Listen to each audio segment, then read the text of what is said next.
퍽. 제사상이 바닥에 쓰러지는 소리와 함께 제 앞에 있던 모든 것들이 산산조각 났습니다. 미쳤나? 저 애가 완전히 미쳤어.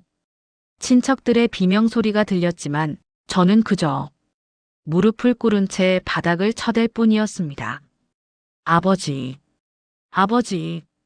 제 입에서는 짐승 같은 울음소리만 터져 나왔습니다. 내가 뭘 한 거야? 손에 들린 그 종이 한 장. 요양원 간호사가 건넨 그 쪽지에 적힌 단 3글자의 노래 제목. 세워라. 세워라였다고요. 아버지가 3년 동안 매일 밤 부르셨던 그 노래가 49제. 아버지를 떠나보낸 지 49일째 되는 날이었습니다. 이제 정리해야 해. 이제 잊어야 해. 그렇게 생각하며 제사상을 차리던 저는 요양원에서 아버지를 3년간 돌봐주셨던 박 간호사님을 만났습니다. 따님, 이거 받으세요. 그분의 떨리는 손에는 낡은 쪽지 하나. 뭐지? 이 불안한 느낌은. 아버님께서 돌아가시기 전날 밤 마지막으로 부르신 노래가 있었어요. 매일 밤 3년 동안 단 한 번도 빠짐없이. 간호사님의 목소리가 떨렸습니다. 심장이 미친 듯이 뛰기 시작했습니다. 싫어. 듣고 싶지 않아. 그 노래 제목이 뭐였는데요? 제가 물었을 때 간호사님은 그저 쪽지를 제 손에 쥐어주셨을 뿐입니다. 직접 오세요. 제가 차마 입 밖으로 꺼낼 수가 없어서요. 왜 말을 못하시는 거지? 떨리는 손으로 쪽지를 펼쳤습니다. 그리고 그 순간, 잠깐, 이 이야기를 끝까지 들으시려면 무료 구독 버튼 꼭 눌러주세요. 특별한 일이 생겨날 거예요. 쪽지에 적힌 3글자. 세워라. 그 순간 제 머릿속에 3년 전, 아니, 그보다 훨씬 오래전 기억이 번개처럼 스쳐 지나갔습니다. 아니야. 설마. 무릎에 힘이 풀렸습니다. 아버지. 제가 뭘 한 겁니까? 그날 저는 알아버렸습니다. 치매로 모든 걸 잊으신 아버지가 단 하나 유일하게 기억하고 계셨던 것이 그것이 무엇이었는지, 그리고 왜 제가 49제 제사상을 두 손으로 집어 엎어버렸는지 돌이킬 수 없어. 이젠 영원히 지금부터 그 이야기를 들려드리겠습니다. 그날 아침은 유난히 춥고 쓸쓸했습니다. 49일. 이제 정말 끝이구나. 아버지를 떠나보낸 지 정확히 49일째.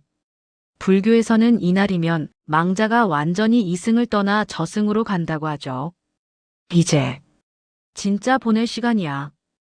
거울 앞에 선 제 얼굴은 죽은 사람보다 더 죽은 것 같았습니다. 괜찮아. 이제 잊으면 돼. 제사를 지내기 위해 요양원 근처 절에 갔을 때였습니다. 따님, 뒤에서 누군가 제 이름을 부르는 소리. 돌아보니 아버지를 돌봐주셨던 박 간호사님이었습니다. 왜 여기까지? 간호사님, 어떻게 여기를? 그분의 얼굴이 뭔가 이상했습니다. 눈이 벌겋게 충혈되어 있고 입술을 깨물며 뭔가를 참고 계신 것 같았어요. 심장이 두근거리기 시작했습니다. 불길해. 왜 이렇게 불안하지? 따님, 저 사실은. 간호사님의 손이 떨리고 있었습니다. 그분은 한참을 망설이시다가 주머니에서 낡은 쪽지 하나를 꺼내셨습니다. 이걸 드려야 할지 말아야 할지 49일 내내 고민했어요. 뭐지? 대체 뭐가 적혀 있길래? 그냥 모르는 채로 사시는 게 나을 수도 있지만 저는 따님께서 아실 권리가 있다고 생각했어요. 제 손이 저절로 떨렸습니다. 그게 뭔데요? 간호사님은 쪽지를 제 손에 쥐어주시면서 눈물을 글썽이셨습니다. 아버님께서 돌아가시기 전날 밤 마지막으로 부르신 노래가 있었어요. 노래? 제가 야간 당직을 서던 날이었어요. 새벽 2시쯤. 아버님 병실에서 노래소리가 들렸죠. 간호사님의 목소리가 떨렸습니다. 저는 처음엔 그냥 치매 환자분들이 가끔 그러시니까 별 생각 없이 들었어요. 심장이 미친 듯이 뛰기 시작했습니다. 싫어. 더 듣고 싶지 않아.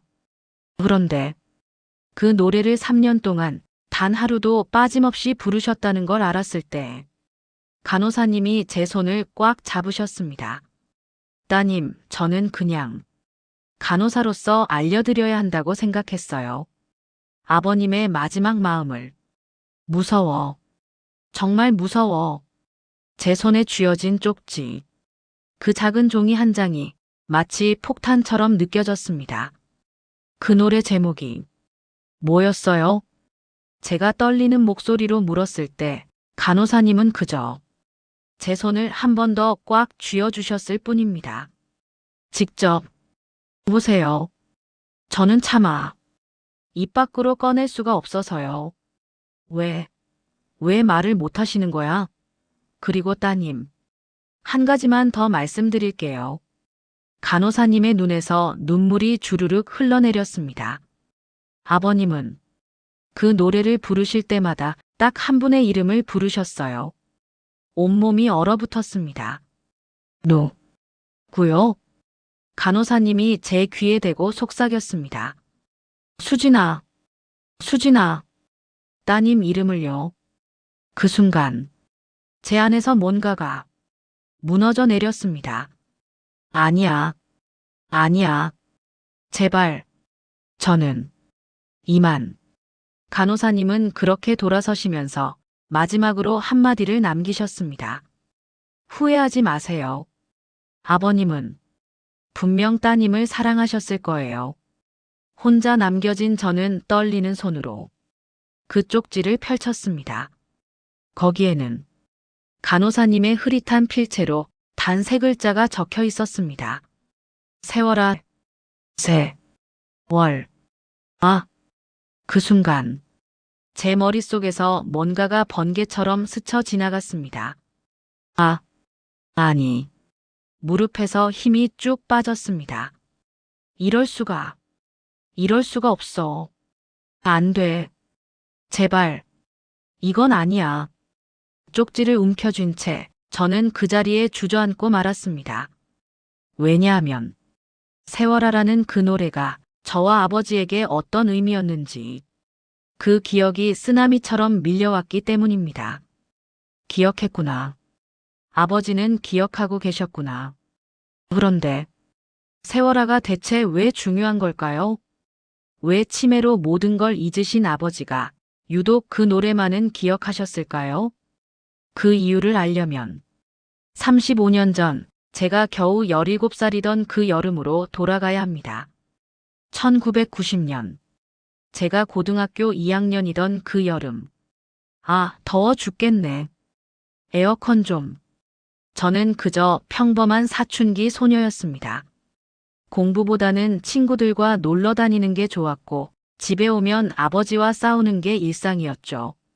야, 김수진, 너 또 성적표 숨겼지? 아버지의 버럭 소리. 짜증나. 왜 맨날 성적 타령이야? 아빠, 나도 노력했어요. 근데 공부가 안 되는데 어떡해요? 제가 소리쳤을 때 아버지는 한숨만 푹 쉬셨습니다. 수진아, 아빠가 너한테 바라는 건 1등을 하라는 게 아니야. 또 시작이다. 그냥 내가 나중에 후회하지 않았으면 해서 그래. 아빠처럼 배우지 못해서 고생하는 거 내가 겪지 않았으면 하는 거야. 아버지는 그 당시 공장에서 일하셨습니다. 중학교도 제대로 못 나오시고 평생 육체 노동만 하시며 우리 남매를 키우셨죠. 알았어요, 알았다고요. 그날 저녁, 저는 짜증이 나서 집을 나왔습니다. 수진아, 저녁은? 어머니의 목소리도 무시하고 그냥 동네를 쏘다녔죠. 어른들은 왜 맨날 공부 타령이야? 내 인생인데. 한강 둔치에 앉아서 친구한테 받은 워크맨으로 음악을 듣고 있었습니다. 그때였어요. 수진아. 뒤에서 아버지의 목소리가 들렸습니다. 헐. 왜 여기까지 와? 아버지는 땀을 뻘뻘 흘리며 숨을 헐떡이고 계셨어요. 너, 엄마가 얼마나 걱정하는지 아니? 또 혼내려고 왔구나. 저는 외면한 채 대답도 안 했습니다. 그런데 아버지가 제 옆에 털썩 앉으시더니 갑자기 노래를 부르시기 시작했어요. 세워라 내워라 가지를 마라. 뭐야? 아빠가 갑자기 왜? 유수 같은 세월이. 다 가면은 못 오리. 아버지의 노래 실력은 형편없었습니다. 음정도 박자도 엉망이었죠. 하지만 가고파 저 산 너머로 이상하게도 제 눈에서 눈물이 났습니다. 왜 울음이 나오지? 수진아.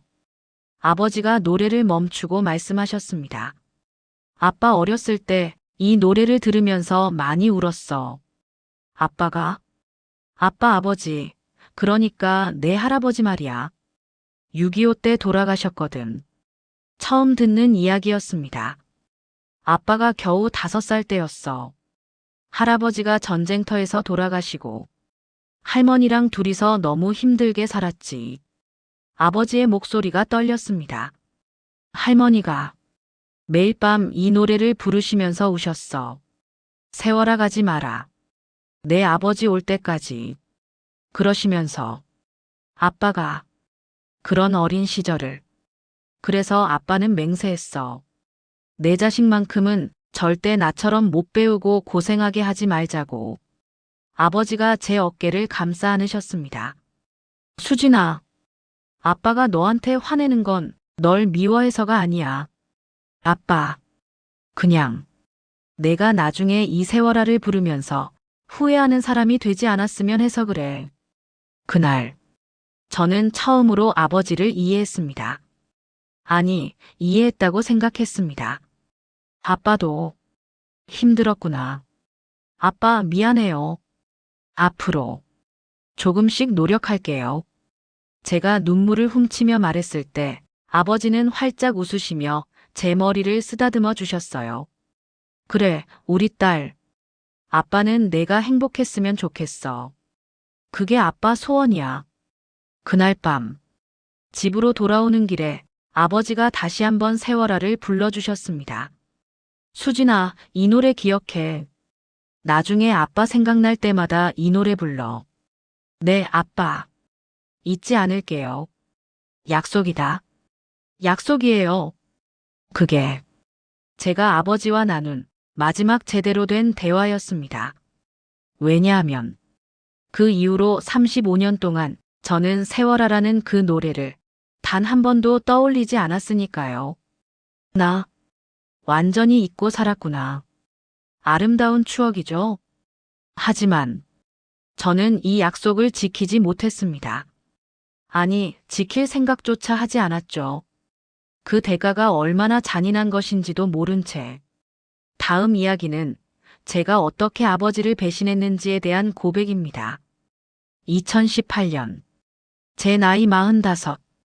따님, 병원 검사 결과 나왔습니다. 의사 선생님의 표정이 좋지 않았습니다.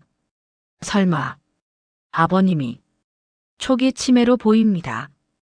옆에 계신 아버지는 멍하니 창밖만 바라보고 계셨어요.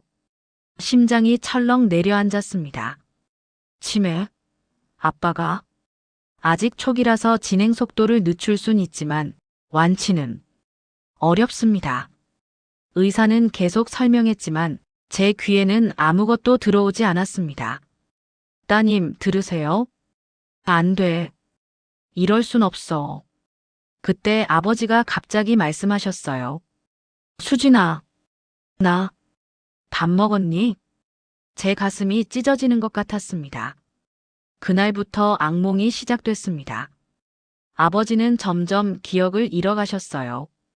수진아, 너 몇 살이더라? 아빠, 저 벌써 45이에요. 뭐? 거짓말. 넌 아직 고등학생인데. 아빠. 처음엔 제가 직접 모셨습니다. 회사 일 끝나고 집에 오면 아버지 식사 챙기고 약 드리고 씻겨 드리고. 수진아, 고맙다. 아버지는 가끔 정신이 또렷할 때 미안하다고 고맙다고 말씀하셨어요. 괜찮아요, 아빠. 제가 해드려야죠. 하지만 그게 6개월, 1년, 2년이 지나면서 저는 지쳐갔습니다. 아빠, 화장실은 여기라고 몇 번을 말씀드려요. 제발 좀 가만히 계세요. 저도 모르게 소리를 지르고 있었습니다. 미친. 내가 지금 뭐 하는 거야? 2021년 어느 날, 회사에서 중요한 프로젝트를 맡게 됐습니다. 김수진 대리, 이번 건 정말 중요합니다. 3개월간 풀타임으로 투입돼야 해요. 지금은 안 되는데. 대리님, 이거 성공하면 승진입니다. 차장 달 수 있어요. 제 머릿속에서 두 가지 생각이 싸웠습니다. 아버지, 아니면 내 커리어. 나도 내 인생이 있는데.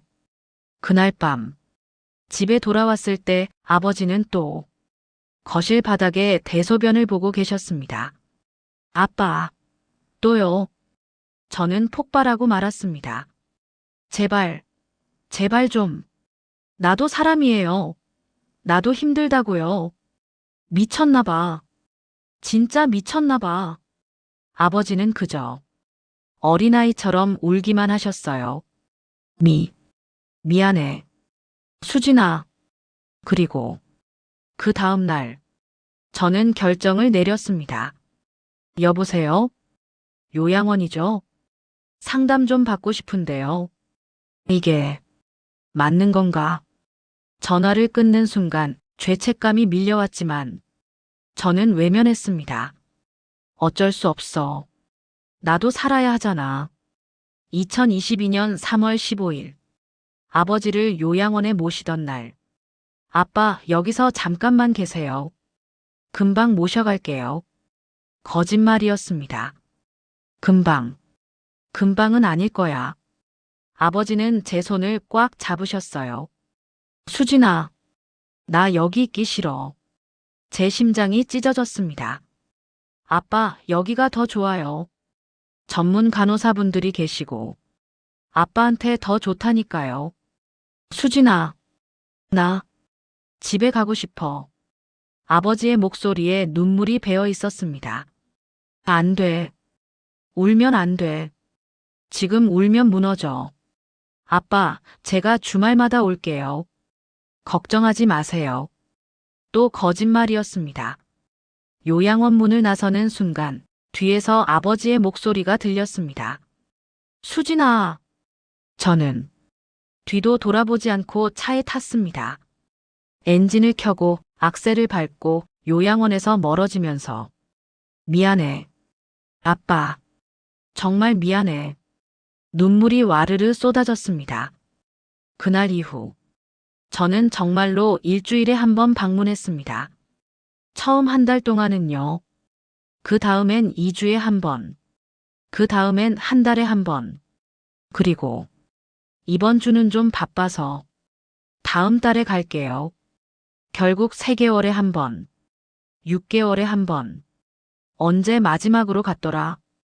제가 아버지를 요양원에 방치한 시간. 정확히 3년 2개월. 1155일. 그 긴 시간 동안 아버지는 매일 밤 혼자서 무엇을 하고 계셨을까요? 다음 이야기는 박 간호사님이 제게 들려준 제가 차마 직접 보지 못한 아버지의 그 밤들에 대한 증언입니다. 49제가 끝나고 일주일 후 저는 박 간호사님을 다시 찾아갔습니다. 간호사님, 저 알고 싶어요. 아버지가 어떻게 지내셨는지, 아버지가 그 3년 동안 어떻게 지내셨는지 알고 싶어요. 박 간호사님은 한참을 망설이시다가 천천히 입을 여셨습니다. 따님, 제가 지금부터 하는 이야기는 정말 듣기 힘드실 거예요. 괜찮아요. 저는 알아야 해요. 말씀해 주세요. 전부 다 들을 준비가 됐어요. 간호사님이 깊은 한숨을 쉬셨습니다. 아버님이 처음 입원하신 날 기억나세요? 네. 2022년 3월 15일이었어요. 그날 밤이었어요. 제가 야간 당직을 서고 있었죠. 간호사님의 눈빛이 흔들렸습니다. 새벽 2시쯤 307호 아버님 병실에서 소리가 들렸어요. 무슨 소리요? 처음엔 우는 소리인 줄 알았어요. 그래서 급히 달려갔죠. 그런데 간호사님의 목소리가 떨렸습니다. 아버님은 울고 계신 게 아니었어요. 노래를 부르고 계셨어요. 노래? 세워라 내워라 가지를 마라. 그 노래를요. 제 심장이 쿵쾅거렸습니다.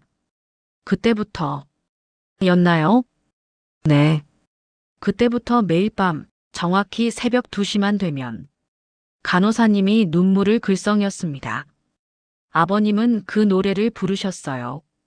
단 하루도 빠짐없이요. 3년 동안 매일. 처음엔 저도 그냥 치매 환자분들이 가끔 그러시니까 큰 의미를 두지 않았어요. 그런데 한 달이 지나고 2달이 지나고 1년이 지나도 간호사님이 제 손을 잡으셨습니다. 아버님은 계속 그 노래만 부르셨어요. 다른 환자분들은 매일 다른 노래를 부르시는데 아버님만큼은 왜 하필 그 노래를? 그래서 제가 한 번은 물어봤어요. 어르신, 왜 매일 그 노래만 부르세요? 라고. 그랬더니 제 목소리가 떨렸습니다. 아버님이 저를 빤히 보시더니 이렇게 말씀하셨어요. 간호사님의 눈에서 눈물이 떨어졌습니다. 내 딸이 이 노래를 좋아했거든요. 같이 부르자고 약속했는데 수진이가 안 와요. 왜 안 오는지 모르겠어요. 아, 아빠. 제 눈에서도 눈물이 쏟아졌습니다. 아버님은 치매가 점점 심해지셔서 다른 건 다 잊으셨어요. 당신 이름도 여기가 어딘지도 밥을 먹었는지도 전부 다 잊으셨죠. 간호사님의 목소리가 떨렸습니다. 하지만 딱 2가지만큼은 절대 잊지 않으셨어요.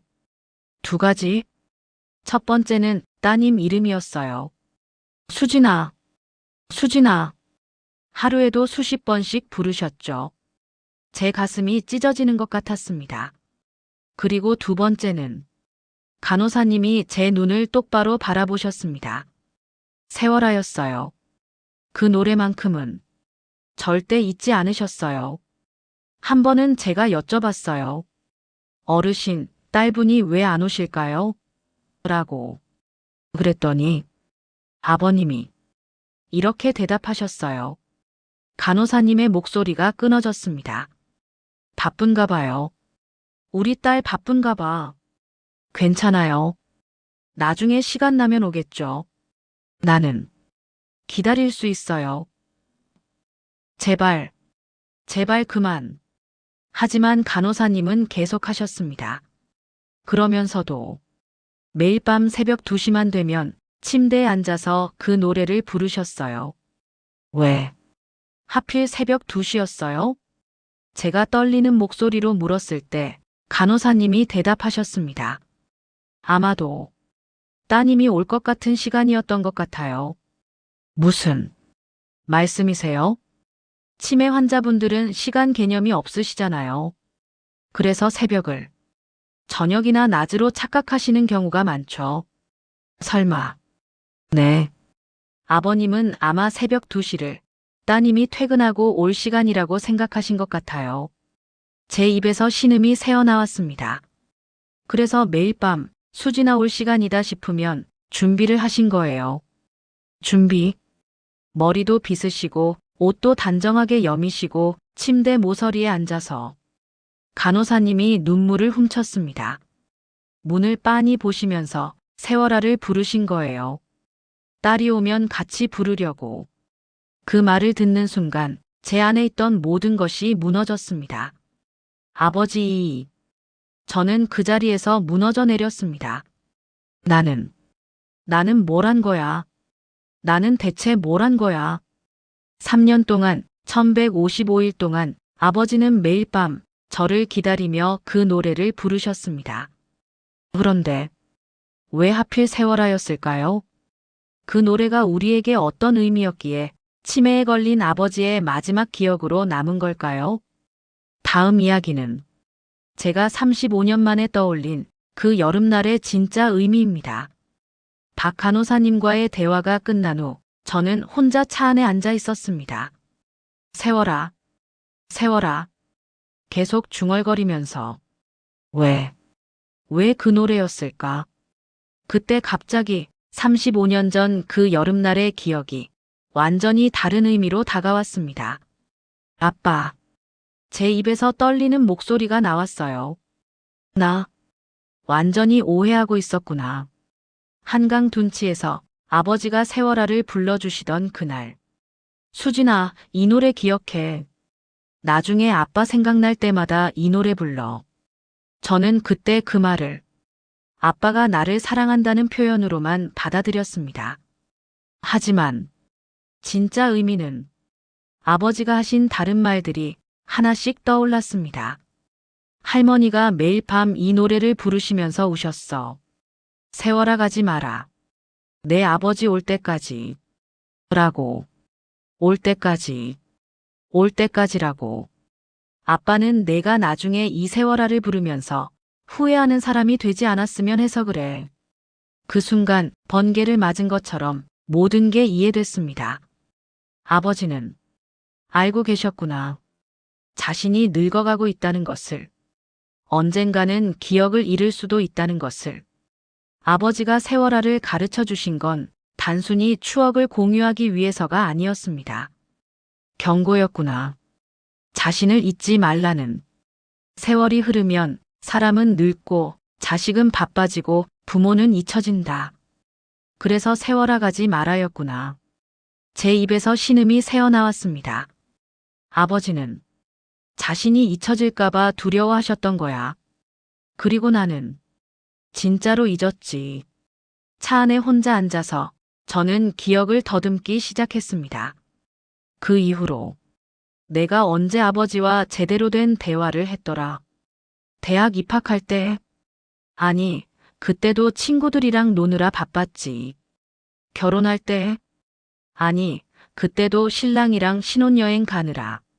애 낳고, 승진하고, 이사하고, 제 인생의 중요한 순간들을 떠올렸습니다. 그 어떤 순간에도 나는 아버지와 세월아를 부르지 않았어. 약속. 완전히 잊고 살았어. 아버지는 매일 밤 그 약속을 기억하시면서 나를 기다리셨는데 눈물이 주체할 수 없이 쏟아졌습니다. 나는 단 한 번도 그 노래를 생각하지 않았어.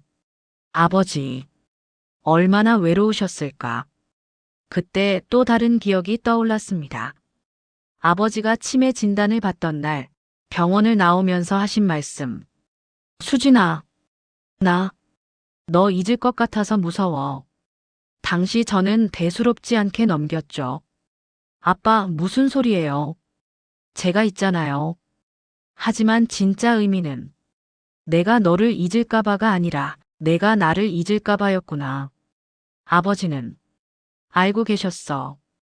자식이 부모를 얼마나 쉽게 잊는지. 요양원에 모시던 그날 아버지가 제 손을 꽉 잡고 하신 말씀도 수진아, 나 여기 있기 싫어. 수진아, 나 집에 가고 싶어. 당시 저는 그냥 치매 증상이라고 생각했습니다. 하지만 아니었어. 아버지는 정확히 알고 계셨어. 여기 두면 넌 나를 완전히 잊을 거야. 오지 않을 거야. 나는 혼자 남겨질 거야. 아버지는 그걸 알고 계셨던 겁니다. 그래서 그렇게 필사적으로 매달리셨던 거구나. 나를 붙잡으려고. 나를 놓치지 않으려고. 하지만 나는 뿌리쳤어. 제 목소리가 떨렸습니다. 나는 뒤도 안 돌아보고 차를 몰고 도망쳤어. 그리고 3년 동안 정말로 잊고 살았지. 35년 전의 약속. 세월아를 함께 부르자던 그 약속. 아버지는 끝까지 기억하셨지만 저는 완전히 잊었습니다. 그리고 그 대가는 아버지의 마지막 밤에 가장 잔인한 형태로 제게 돌아왔습니다. 다음 이야기는 박 간호사님이 목격한 아버지의 마지막 24시간입니다. 듣기 힘드실 겁니다.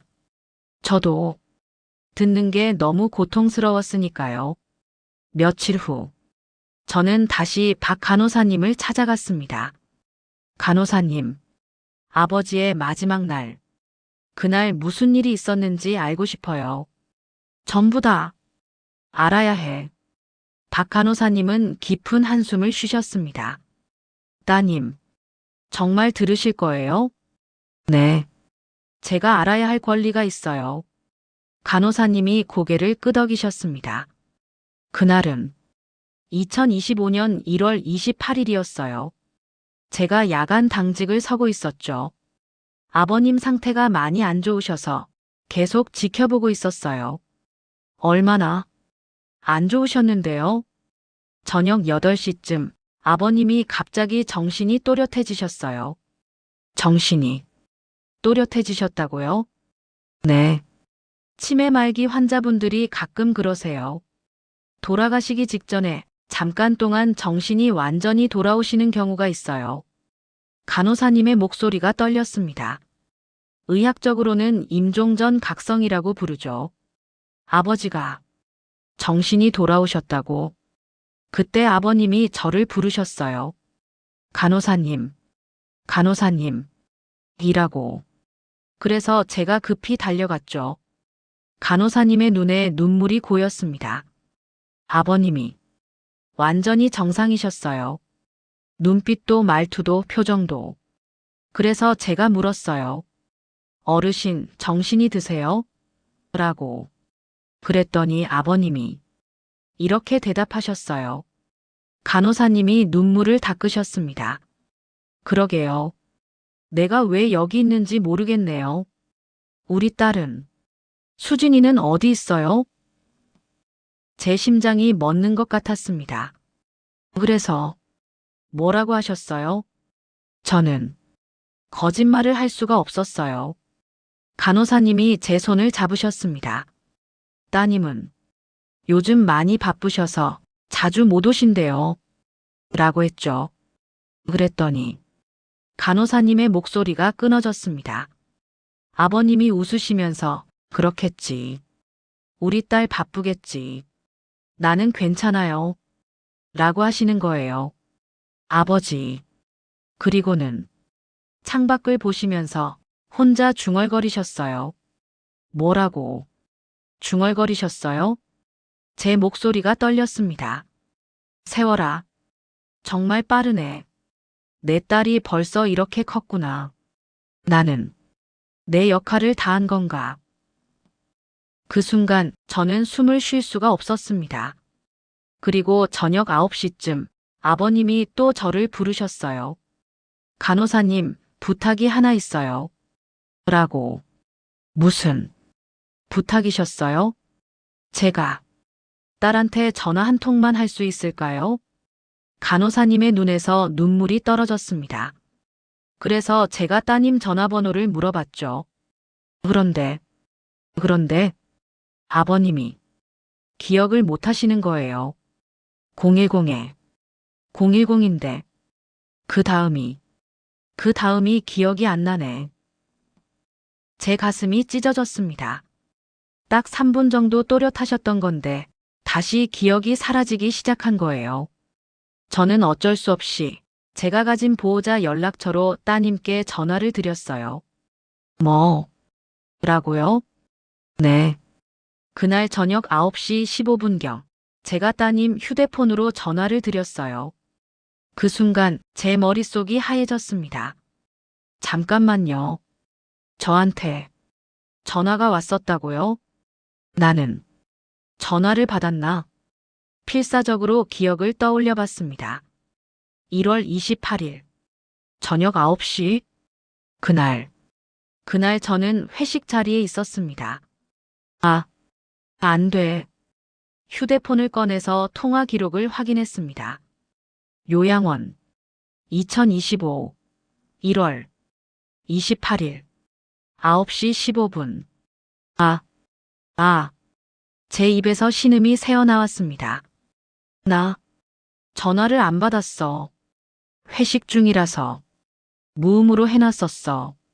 제가 2번 전화를 드렸는데 받지 않으셨어요. 간호사님이 조용히 말씀하셨습니다. 그래서 문자를 한 통 보냈죠. 아버님 상태가 안 좋으시니 가능하시면 방문 부탁드립니다. 라고. 문자. 저는 또 휴대폰을 확인했습니다. 아버님 상태가 안 좋으시니 가능하시면 방문 부탁드립니다. 2025 1월 28일 9시 17분. 제 답장. 없었습니다. 나 답장도 안 했구나. 그날 밤 아버님이 계속 저한테 물으셨어요. 간호사님의 목소리가 떨렸습니다. 우리 딸 온다고 했어요? 곧 온다고 했어요? 라고. 저는 네, 곧 오신대요라고 거짓말을 했어요.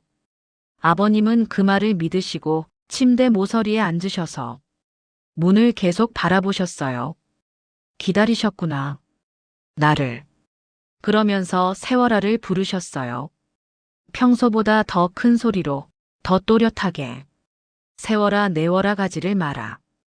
유수 같은 세월이 다 가면은 못 오리.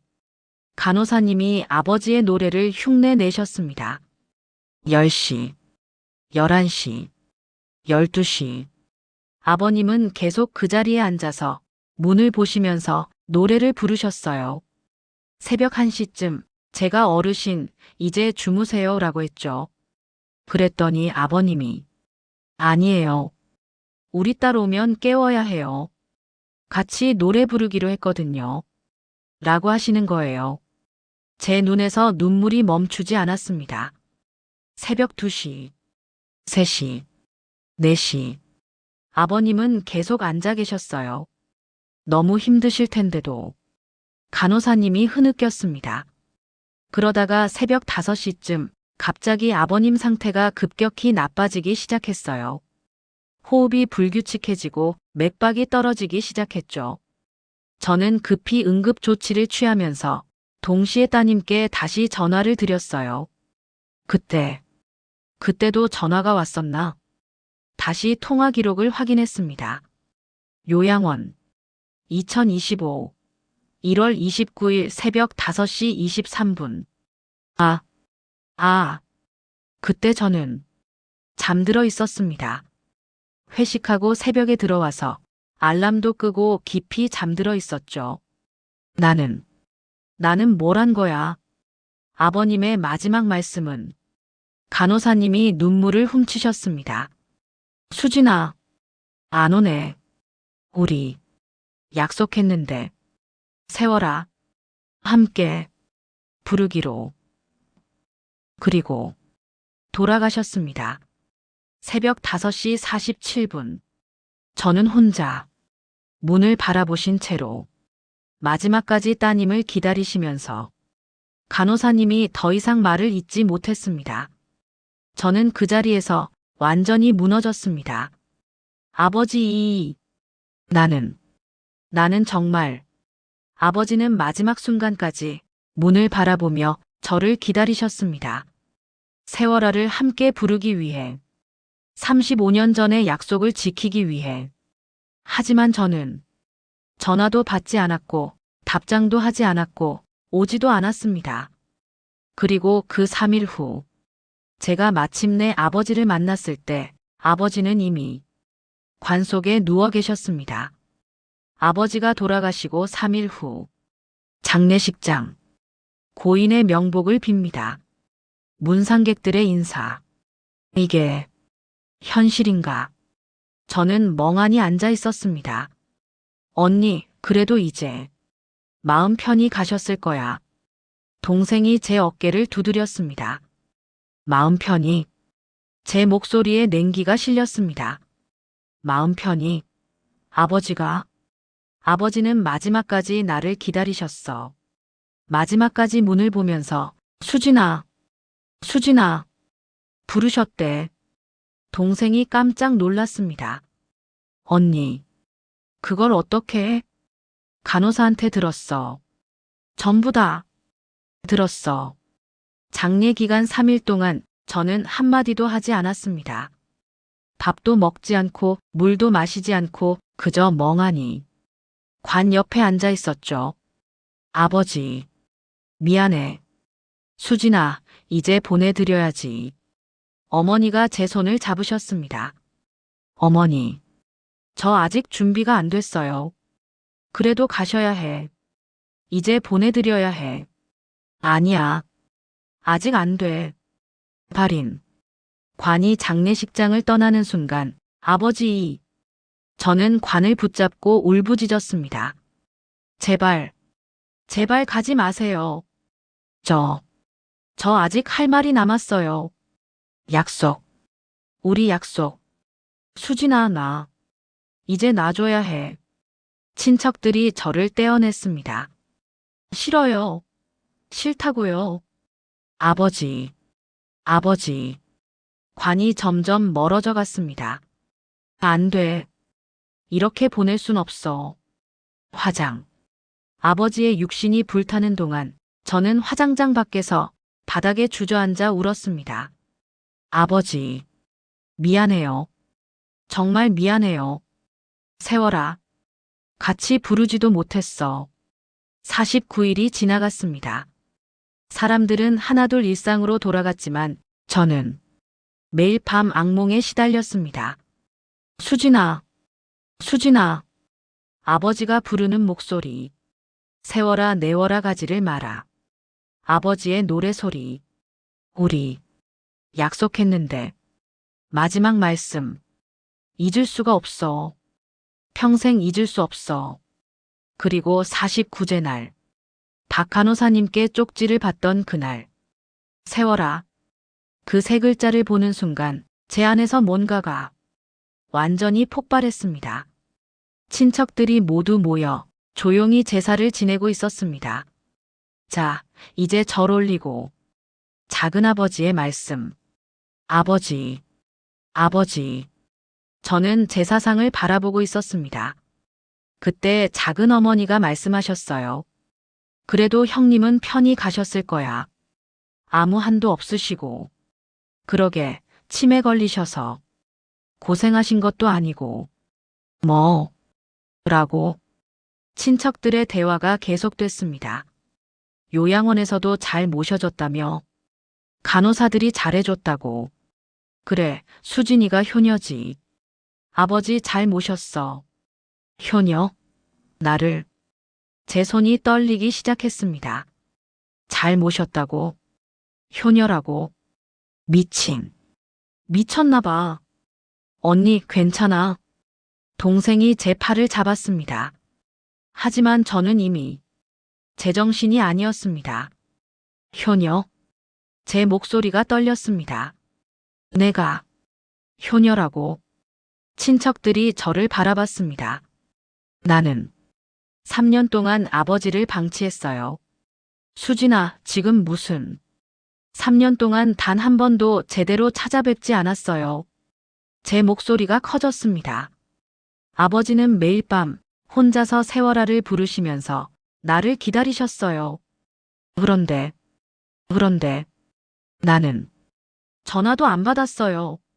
문자 답장도 안 했어요. 아버지가 돌아가시기 전날 밤 마지막으로 전화하셨는데 제 목소리가 떨렸습니다. 나는 회식 중이라고 무음으로 해놨어요. 친척들이 숨을 죽였습니다.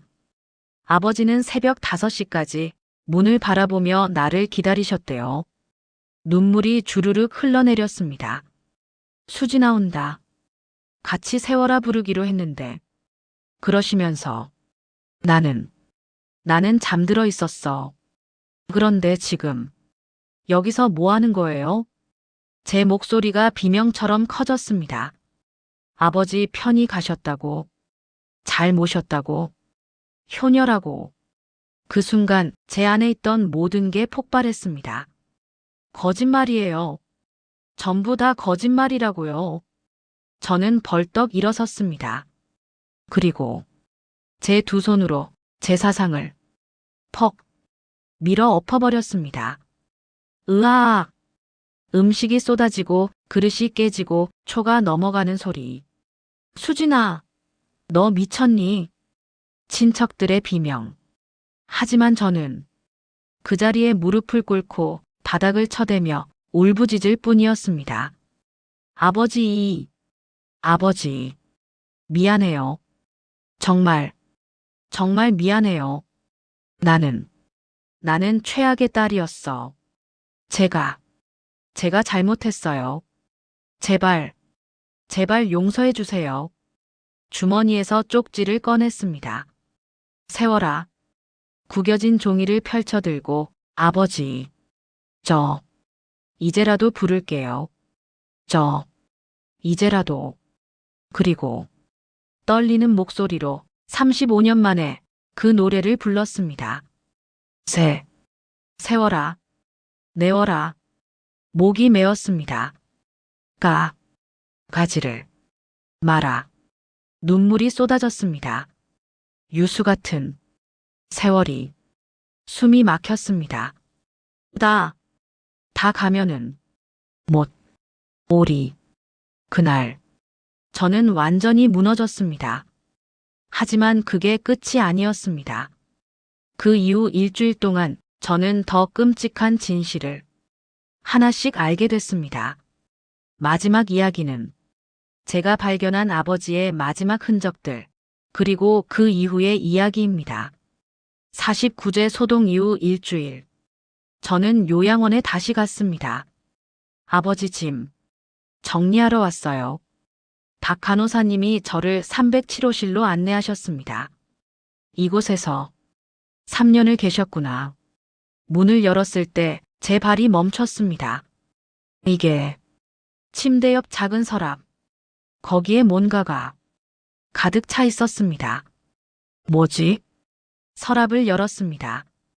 그 안에는 수십 장의 종이들이 들어 있었어요. 이건 편지. 하나를 꺼내서 펼쳤습니다. 수진아, 오늘도 안 왔구나. 괜찮아. 바쁘겠지.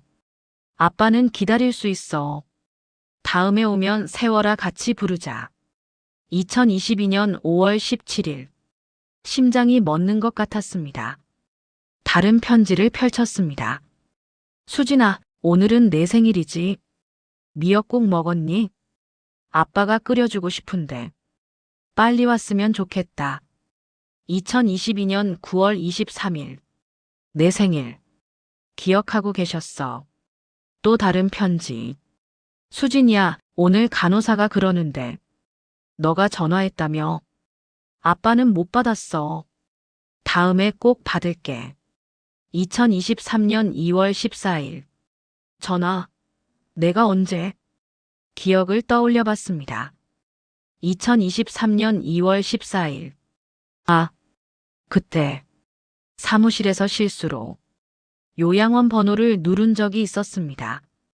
곧바로 끊었지만 아버지는 그걸 기다리고 계셨구나. 편지들을 하나씩 펼쳤습니다. 수진아, 언제 와? 수진아, 보고 싶어. 수진아, 나 잊은 거니? 수진아, 아프지 마. 수진아, 세워라 기억하니? 총 127통. 3년 동안 아버지가 쓰신 마지막 편지는 돌아가시기 전날 밤에 쓰신 것이었습니다. 수진아, 오늘은 꼭 올 것 같아. 간호사가 전화했다고 하니까. 아빠 준비 다 했어. 세워라 연습도 했어. 같이 부르자. 기다릴게. 사랑해. 그 편지를 읽는 순간 저는 바닥에 주저앉고 말았습니다. 아버지, 왜 이렇게까지? 박 간호사님이 제 옆에 앉으셨습니다. 따님, 아버님이 그 편지들을 매일 밤 쓰셨어요.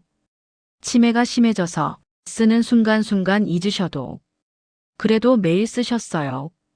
매일. 매일. 그리고 이것도 간호사님이 작은 수첩을 꺼내셨습니다. 아버님이 돌아가시기 일주일 전부터 정신이 조금씩 또렷해지실 때가 있었어요. 그때 이걸 쓰신 것 같아요. 수첩을 펼쳤습니다. 거기에는 수진이에게 아빠가 이 글을 쓸 수 있을 때 꼭 남기고 싶었어. 아빠는 알아. 내가 치매에 걸렸다는 것. 곧 너를 완전히 잊을 거라는 것. 하지만 잊기 전에 이것만은 꼭 말하고 싶었어. 수진아, 너를 원망하지 않아. 제 눈에서 눈물이 쏟아졌습니다. 아빠는 알아. 내가 바쁘다는 것. 내가 힘들다는 것. 내가 살아가는 게 얼마나 치열한지. 그리고 아빠는 알아. 내가 너한테 짐이 됐다는 것. 미안해.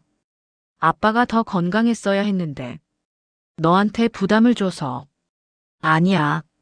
아버지. 하지만 수진아, 아빠는 후회하지 않아. 너를 낳고 너를 키우고 너의 아빠가 된 것. 전부 다 행복했어. 내가 어렸을 때 한강에서 같이 세워라 부르던 그날. 그게 아빠 인생에서 가장 행복한 날이었어. 제 입에서 신음이 새어나왔습니다. 그래서 아빠는 그 기억만은 절대 잊고 싶지 않았어. 치매가 와도 기억이 사라져도 그날의 너와 그날의 약속만은 끝까지 기억하고 싶었어. 그래서 매일 밤 세월아를 불렀어. 너를 기다리면서 언젠가는 오겠지 하면서 그리고 오면 같이 부르자 하면서 수진아, 내가 이 글을 읽고 있다면 아빠는 아마 이미 떠났겠지. 그리고 너는 아마 많이 후회하고 있겠지. 하지만 수진아, 제발 너무 자책하지 마. 인생은 원래 그런 거야. 부모는 가고 자식은 남아서 후회하면서 살아가는 거. 그게 자연스러운 거야. 너만 그런 게 아니야. 아빠도 내 아버지한테 제대로 못 해드렸어. 그게 인생이야. 그러니까 수진아, 제발 부탁이야. 너무 힘들어하지 마. 아빠는 내가 행복했으면 좋겠어. 대신 하나만 약속해. 다른 사람들한테는 아빠가 너한테 못 받았던 것들을 나눠주면서 살아. 내 가족한테, 내 친구들한테, 길에서 만나는 낯선 사람들한테까지. 세월아가 흐르기 전에 사랑한다고, 고맙다고, 미안하다고 꼭 말하면서 살아. 그럼 아빠는 저 하늘에서 웃으면서 볼 거야. 우리 딸 잘 살고 있네.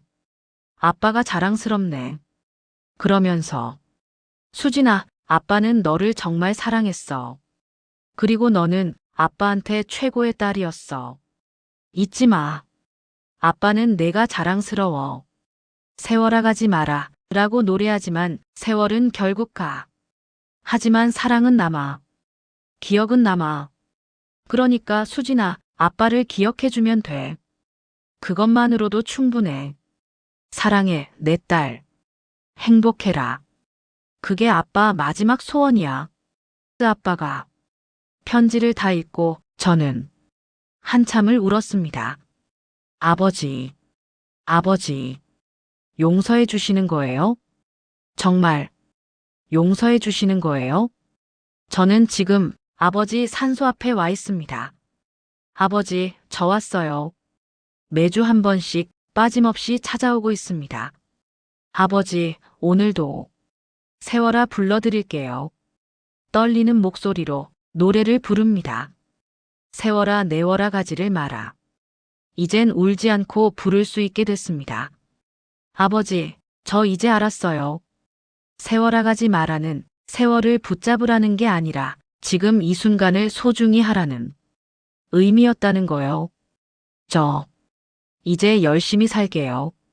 다른 사람들한테 아버지가 저한테 주신 사랑을 나눠주면서 살게요. 그게 제가 할 수 있는 유일한 속죄니까요. 그리고 아버지, 저 이제 알았어요. 35년 전 그 약속. 단순히 노래를 같이 부르자는 게 아니었다는 거. 세월이 흐르기 전에 후회하지 않도록 지금 사랑하는 사람들을 소중히 대하라. 그 의미였다는 거. 늦었지만 이제라도 깨달아서 다행이에요. 감사합니다, 아버지. 사랑합니다. 바람이 불어옵니다. 마치 아버지가 그래, 잘했어라고 말씀해 주시는 것 같습니다. 이 이야기를 듣고 계신 모든 분들께 말씀드립니다. 여러분의 부모님은 지금 어디 계신가요? 마지막으로 전화한 게 언제인가요? 나중에라고 미루지 마세요. 다음에라고 약속하지 마세요. 세월은 정말로 빨리 지나갑니다. 그리고 후회는 언제나 늦게 찾아옵니다. 지금, 바로 지금 전화 한 통, 문자 한 줄 보내보시는 건 어떨까요? 사랑합니다. 보고 싶습니다. 고맙습니다. 그 한마디가 누군가에겐 세상 전부일 수 있습니다. 세월아, 가지 마라. 하지만 세월은 갑니다. 그러니 지금 이 순간을 소중히 하세요. 후회하기 전에, 너무 늦기 전에.